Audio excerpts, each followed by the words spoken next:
हाथ में ये जो दो किताबें हैं उनके नाम आप देख ही रहे होंगे। एक है राजेंद्र यादव की बेखौफ और बेबाक कहानियाँ, जो जाहिर है कि राजेंद्र यादव की कहानियों की पृष्ठभूमि के आधार पर लिखी गई टिप्पणियों का एक संकलन है, जिसके लेखक हैं नवल किशोर कुमार। और दूसरी किताब है बोलगा से गंगा तक, राहुल सांकृत्यायन के बिंब। अभी एक सवाल उठ सकता है कि लोकार्पण अकेला एक आदमी कैसे कर सकता है, लेकिन मैं समझता हूं कि जिस तरीके से लोक मेरे मन में बसता है, जिस तरीके से मैं लोक के बीच जाने का दुस्साहस भी करता हूं, साहस भी करता हूं और जोखिम भी उठाता हूं और मेहनत भी करता हूं, उससे लगता है कि लोक के साथ जो है इन किताबों का संबंध यहीं से जुड़ता भी है। संभवतः मैं जिस लोक के बीच में जाऊं वहाँ इन किताबों का जिक्र करूं, इनके संदर्भ के बारे में बात करूं और इन किताबों को पढ़ने का लोगों से आग्रह भी करूं, और करना भी चाहिए। बोलगा से गंगा तक राहुल सांकृत्यायन की प्रसिद्ध किताब है और उसको नवल किशोर कुमार ने समझने की कोशिश की है उन बिंबों के जरिए से जो दैनिक जीवन की, मनुष्य के जीवन की जो चीज़ें हैं, हल बैल, खेती जुआट, दौरी, मकुनी, मौनी और खेतों के बीज और तमाम सारी चीज़ें, उसके जरिए से वे बिंब जो किसान संस्कृति के प्रधान तत्व हैं, जिनके बगैर किसी भी किसान संस्कृति की कल्पना नहीं की जा सकती है, उन बिंबों के सहारे पहली बार संभवतः ये है कि किसी ने उन बिंबों के सहारे बोलगा से गंगा तक को समझने की कोशिश की है। और यह निश्चित रूप से वही समझ सकता है जो बहुजन इतिहास की बात करता है, जो मानता है कि इस देश का श्रमशील वर्ग, इस देश का सामाजिक और शैक्षिक रूप से पिछड़ा हुआ वर्ग, इस देश का सबसे वंचित वर्ग, जिसके नाम पर एक समानांतर विकास की परियोजना चल रही है और वो लूट की परियोजना चल रही है। जितनी बड़ी वंचना होगी उतना ही बड़ा विकास का दावा होगा और उससे भी ज़्यादा बड़ी लूट होगी। इसको हम देख सकते हैं कि इस देश का 85%, इस देश का 85 करोड़ अवाम वो भीख पर जीने के लिए विवश कर दिया गया है। उसके पास रोजगार नहीं है, उसके पास रोजगार मांगने की कुवत भी नहीं है। उसकी कुवत को खत्म कर देने वाली व्यवस्थाएं यहाँ राज कर रही हैं। एक तरफ अंटालिया है, एक तरफ हसदेव के जंगलों को काट देने वाला अडानी है। वही अडानी जो कानपुर की ऑर्डिनेंस फैक्ट्री की हजारों हेक्टेयर जमीन पर कब्जा कर लेने की जुगत में उत्तर प्रदेश सरकार से साठगांठ कर रहा है और जिसके लिए मोदी पूरी दुनिया में लाइजनिंग कर रहे हैं। और असल में उसी लाइजनिंग करने और कारपोरेटी धोखाधड़ी से उसको बचाने की कोशिश ने भारत का सिर शर्म से झुकाया भी है।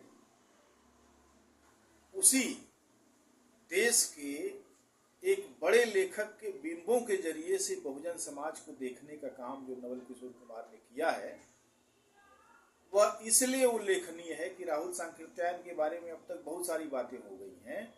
राहुल सांकृत्यायन एक उद्भट लेखक थे, जिन्होंने जिंदगी में कभी मुड़कर नहीं देखा, जिन्होंने जिंदगी को एक अभियान की तरह जिया, जिन्होंने तिब्बत के उन तमाम सारे मठों में जाकर नोट किया वहाँ के त्रिपिटकों को और वहाँ से खच्चरों पर लाद कर ले आए, और जिनके बारे में राजेंद्र यादव बताते थे कि जब राहुल सांकृत्यायन वहाँ गए तो अपने शरीर पर ऐसे मैले कुचैले मिट्टी के तमाम सारे वो सब पोत पात कर गए थे जिससे कि लोग उनको मान लें कि ये लोकल मजदूर है और शंका न हो, और वहाँ जाके 6-6, 7-7 महीने काम करके वो ले आते थे। राहुल सांकृत्यायन ने दर्शन दिग्दर्शन जैसी बड़ी पोथी लिखी, जिसमें भारत की 9 दार्शनिक परंपराओं और उनके अंतर्विरोधों को उन्होंने सामने किया।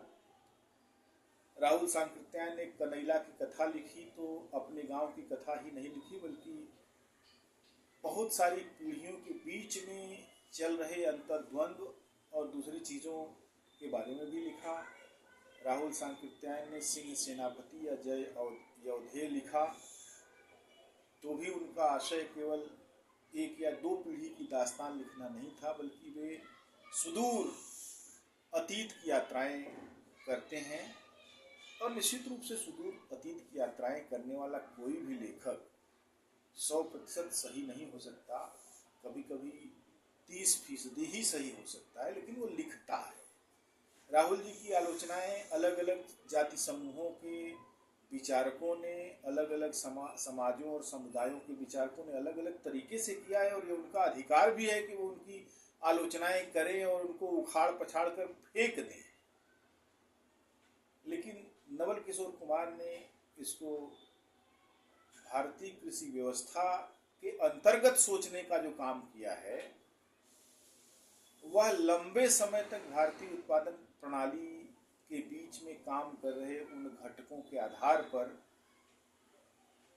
एक काम को, खासतौर से एक बड़े भूगोल को जो बोलगा से गंगा के बीच में फैला हुआ है, उसकी श्रमजीवी संस्कृति, श्रमण संस्कृति और तमाम दूसरी ऐसी चीज़ों को लेकर कहने की जो बात है, वो अत्यंत महत्वपूर्ण है। उसको सुनना चाहिए, और हर चीज़ जो हमारे आसपास है, जिसके बारे में अब लगभग बात नहीं होती, लेकिन उन पर बात होने की ज़रूरत है, उनके अंतर्विरोधों को जानने की ज़रूरत है, वहाँ तक जाने की ज़रूरत है। अभी जैसा कि हम देखते हैं कि देश की संस्कृति अंधभक्तों की हो गई है, जिसको फेसबुक पर अंडभक्त कहा जाता है।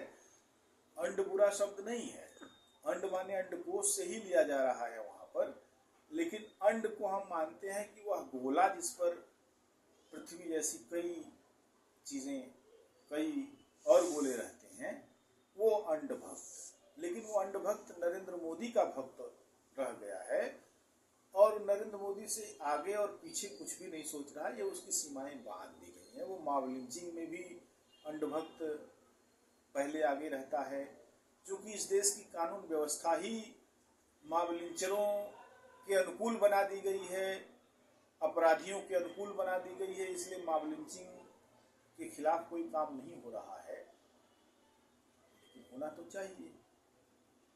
और नवल किशोर कुमार जब ये किताब लिखते हैं, तो असल में वे उस बहुजन समाज की जड़ों को विभिन्न जगहों पर जाने और उसके फैलने तथा अलग अलग आकृति ग्रहण करने को भी रेखांकित करते हैं। और इस प्रकार उनके राहुल सांकृत्यायन पहले के आंके गए राहुल सांकृत्यायन से थोड़ा अलग बैठते हैं। राहुल सांकृत्यायन को लेकर गैर वामपंथियों ने अलग बातें की, क्योंकि राहुल सांकृत्यायन एक वामपंथी चिंतक थे। उन्होंने माओ त्से तुंग की जीवनी लिखी, उन्होंने स्टालिन की जीवनी लिखी, उन्होंने कार्ल मार्क्स की जीवनी लिखी, उन्होंने लेनिन की जीवनी लिखी, और उन्होंने बहुत एंगल्स की जीवनी लिखी। और इन जीवनियों के बहाने उन्होंने उस अंतर्राष्ट्रीय मानववाद को, जो कम्युनिज्म के रूप में पूरी दुनिया में फैल रहा था और अब तक चलने वाली सामंती और पूंजीवादी व्यवस्था को पलट कर सर्वहारा वर्ग की तानाशाही की व्यवस्था को कायम करने वाला था, उसको महत्व देते हैं। राहुल सांकृत्यायन साम्राज्यवाद विरोधी लेखक थे। उन्होंने भोजपुरी में कई नाटक लिखे, जिसमें 2-3 का नाम मुझे याद आ रहा है। ई हमार लड़ाई और जपनिया राक्षस, ई हमार लड़ाई और जर्मनिया राक्षस, इसी तरीके से ई हमार लड़ाई और बर्तनिया राक्षस, इस तरीके से कहते थे। राक्षस भोजपुरी में कहते हैं राक्षस को, राक्षस माने जिससे, वैसे तो राक्षस माने प्रफुल्ल चंद्र राय जो महान वैज्ञानिक थे और पश्चिम बंगाल के नव जागरणकालीन वैज्ञानिकों में उनका महत्वपूर्ण नाम है। उन्होंने राक्षस को रक्ष धातु से उत्पन्न बताया और उन्होंने कहा कि राक्षस माने जो रक्षा करे। तो उस हिसाब से बहुजन समुदाय के जो तमाम सारे नायक राक्षस कहे गए हैं वे दरअसल डरावने नहीं थे, बल्कि वे लोगों की रक्षा करते थे। और उसी राक्षस को भोजपुरी में राक्षस बोलते हैं। तो राहुल सांकृत्यायन तो यहाँ अपने आप उल्टे हो जाते हैं, क्योंकि प्रफुल्ल चंद्र राय जिस तरीके की अवधारणा पेश कर रहे हैं उसके खिलाफ राहुल सांकृत्यायन एक साम्राज्यवादी दैत्य की तरह उसका वो करते हैं। तो बहुत सारी कमजोरियां हैं राहुल सांकृत्यायन की, लेकिन बहुत सारी ऐसी खूबियां हैं जिन पर बात करने की नए सिरे से जरूरत है। और मुझे लगता है कि नवल किशोर कुमार ने इस विषय में यह जोखिम लेने की कोशिश की है और उनको पढ़ा जाना चाहिए। राहुल जी पर बहसें करने की जरूरत है। 9 अप्रैल को जब उनकी जयंती पड़ती है तब भी, और 9 अप्रैल के बाहर जब वो स्वाभाविक रूप से हमारे बीच एक वैचारिक योद्धा के तौर पर उपस्थित रहते हैं तब भी। क्योंकि अगर आप तमाम सारे उन वैचारिक योद्धाओं को पढ़ लेते हैं जो अप्रासंगिक भी हो गए हैं और उनको उनसे असहमति आप जाहिर करने की कुवत प्राप्त कर लेते हैं, तो हो सकता है कि आधुनिक से आधुनिक विचारक और दार्शनिक आपके लिए दुरूह न हो, कठिन न हो, उसकी बात को समझने की दिशा में आप जाएंगे। तो राहुल सांकृत्यायन की एक पुस्तक जो कहानी संकलन है असल में बुलगा से गंगा तक, उसमें आए हुए बिंबों के को लेकर के आधार पर उनको समझने की कोशिश करने वाला और इसी बहाने बहुजन समाज की व्यापक जड़ों की तरफ जाने वाला और जमीन के भीतर उतर कर उन जगहों तक जाने वाला जहां तक वो जड़ें फैली हुई हैं, वह लेखक नवल किशोर कुमार जब यह किताब लिखता है तो इसका विशेष मायने होता है। मैं उम्मीद करता हूँ कि यह किताब आपके द्वारा समादृत होगी, यह किताब पढ़ी जाएगी और यह किताब नई बहसों को जन्म देगी। मैं उनको बहुत बहुत शुभकामनाएं देता हूँ, बहुत बधाई देता हूँ और उम्मीद करता हूँ कि आप सब पढ़ेंगे। नमस्कार।